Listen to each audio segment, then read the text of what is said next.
Hey guys, we're back with the GoPro video, and I like the GoPro still for quick videos like this, where I don't have to set up the big camera and the microphones and all that. So this is if you go back and look at the triage video that I did just a couple of weeks ago, this is the HD28 that was in there that I said needed a slight neck reset.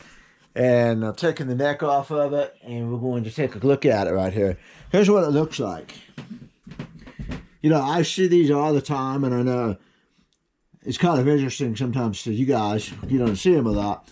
So I use the neck press technique here, which I've showed you before, but here it is again. And this is just this little block of wood that goes in like that, and then I use two clamps on the side of the guitar and presses the neck off. This neck came off pretty good. It had quite a bit of glue in it, and a couple of things happened here. The binding came loose right here just a little bit, which is not uncommon because it took a lot of steam to loosen that up, and some of the steam just crept in here. So when you come across issues like that, you fix them immediately, you know. So I just stuck a little glue down in there and taped that up, and it's glued up, and it's going to be great. And the same thing over here, a little piece of wood kind of came up with the neck, which is not uncommon. That does happen. The rest of it's real clean, and I cleaned up the glue already. It's kind of fun to, if you've never seen the inside of these, to kind of take a tour of them. You got somebody's initials right here. You got the serial number of the guitar. I think that's a serial number. That might be a date. No, it looks like a serial number. And then down here, because that top is going to go with this guitar. Here's the serial number here for the neck block. There's more initials in there. So somebody put the body together. Somebody put the neck together. Things like that. These two holes right here, I'm not exactly sure what they use. They use those for the CNC when they cut the top out of it. That holds the top wood in place. Same thing down here. They use these when they're finishing the guitars. Put a dowel in there, a rod. Not a dowel, you know. That's cheap. They've got a rod that fits in there, and then it spins around while the body's being finished. Martin finishes the bodies separately from the neck. So that's what's going on right there. There's just lots of information inside here. And I might put my own name in there. I don't know, you know. Let's go look at the neck. So here's the neck. And this is the, I don't know. That's my least favorite truss rod style right there, really. Because of the way it sticks out here from the end. I prefer, you know, the truss rod came into here. Because when you try to tighten this, it's going to try to bend here just a little bit. It's not a big deal, but I think if they're flush, so that this part is up into here, you follow me? See, this part's not going to move. Nothing's going to happen right there from that crimp on. But you're going to try to get some flexion here from that. So I would prefer that this whole thing was flush up in here so that this dead area, which is about 2 inches, would fit right there. And then it would fit perfectly against the heel, and your live area would then be down in the neck. And as it is now, you've got a good, almost 3 inches right there of live area inside the heel. Like I said, it doesn't really cause any issues, but from an engineering, structural standpoint, that's my least favorite adjustable truss rod. And Martin corrected them later on, you know, and where they fit flush up in there, that kind of thing. But when I replace truss rods, which I do very, very rarely, I've only done maybe 5 or 6 square tube truss rods with double action, single action.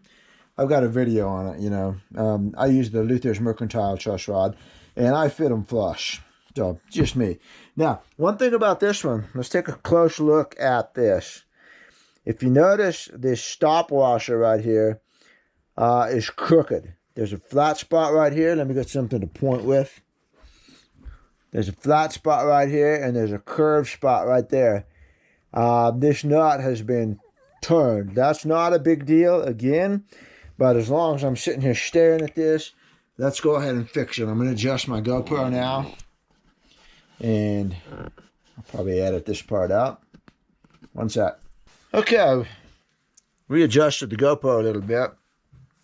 This thing's got such a wide angle lens. It's super forgiving.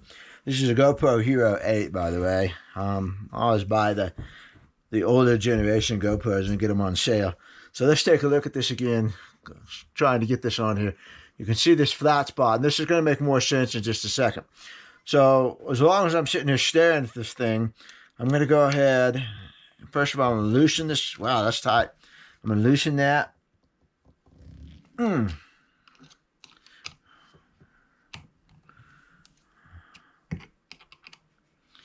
That's tight. We're going to go ahead and take this all the way off and put some lubricant on it.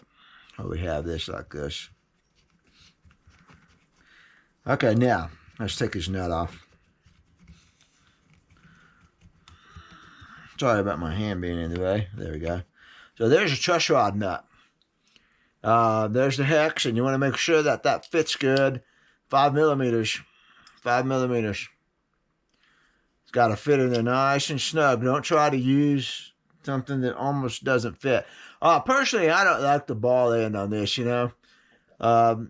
You lose, first of all, you lose that much contact area right there. And because it's curved, you lose a little bit in the front. I'd almost like to just cut that off because I don't need a ball end to help me get it in there, you know. And if I'll show you what I mean, I'm going to put my thumb here. And you can see I'm really only getting good solid contact right here. I'm losing that space, and I'm losing the curve on that. And I know this from working on dirt bikes that if that was a square tip, I would have that much contact, you know. I'd just have more solid contact. I'm not a big fan of ball end Allen wrenches. But there it is. There's the nut. There's the threads on the other side. It's got a stop up in here. Maybe you can see that, to keep your wrench from going up all the way. Okay, so we're looking at this. And here's the washer I'm talking about. And you can see it's crooked because if you take it off, the truss rod has a profile that's curved here. So it's got a curve right here.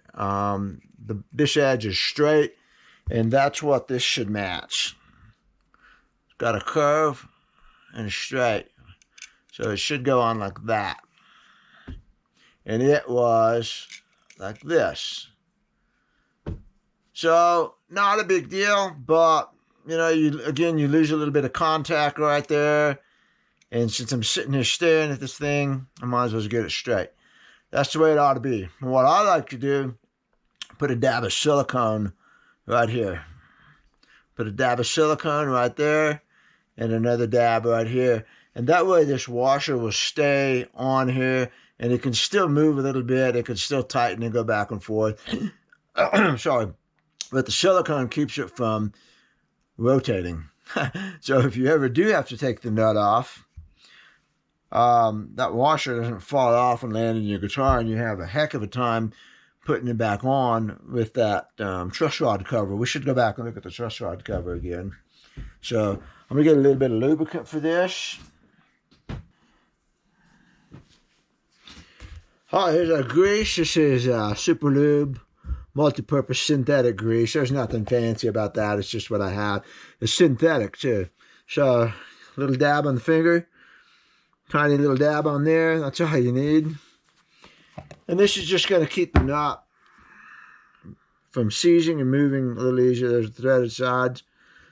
And I will put silicone on here in a minute after I find my silicone. Tube of silicone. I don't use it very often. I'm not even sure there's any out here. Put that on there so you're going to keep that from moving, which it wants to do. Okay, it's pretty slick. Tighten that up, and there we go. Oh, yeah. And the heel cap fell off too when I was taking the neck off. I hate it when these heel caps come off because they're such a pain in the butt to get back on. They're hard to keep straight, and the super glue seems like it never sticks. Takes a couple times. All right, so here we go. We're going to put this on. This is Glue Boost. It's more of a finish type of super glue, but it's thick. You got to have a thick super glue for this. Little dab on there.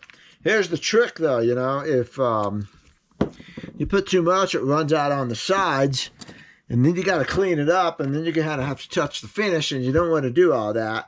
So that's why this is such a pain in the butt to do, because when they do it from the factory, they put this on, they put that on, and then they carve the neck, and then they finish it and stain it and finish it.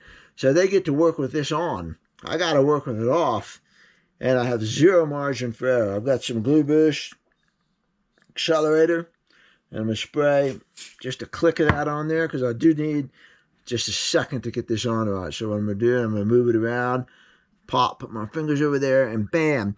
And you can't clamp it, because if you try to clamp it, it's going to slide. I guarantee it will slide. So, that feels pretty good. Yeah, that feels good. The wood grain will usually help you get it back in the same spot. Okay. The accelerator is going to help a lot. I didn't use the accelerator the first time. I was hoping it would stick. Okay, let's see if I can find my silicone.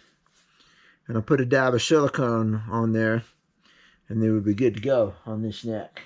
Let's go take a look at the truss rod block that I showed you a minute ago. Okay, this is it right here. You can see it underneath here. And this is an L-shaped piece that goes in here. I guess we could stick the GoPro in there and you could take a look at it. But this is a pretty good deal. You can see the side of it right here too.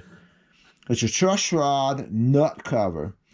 And when I take popsicle braces out, I leave this in because I feel like it's pretty good support. You can see it's got a gap right here where the popsicle brace is, but it's glued up into the front. So you got glue right there, you got some glue, and it would have to snap off of here in order for anything to come loose. So let's stick the GoPro in there and see if you can see this.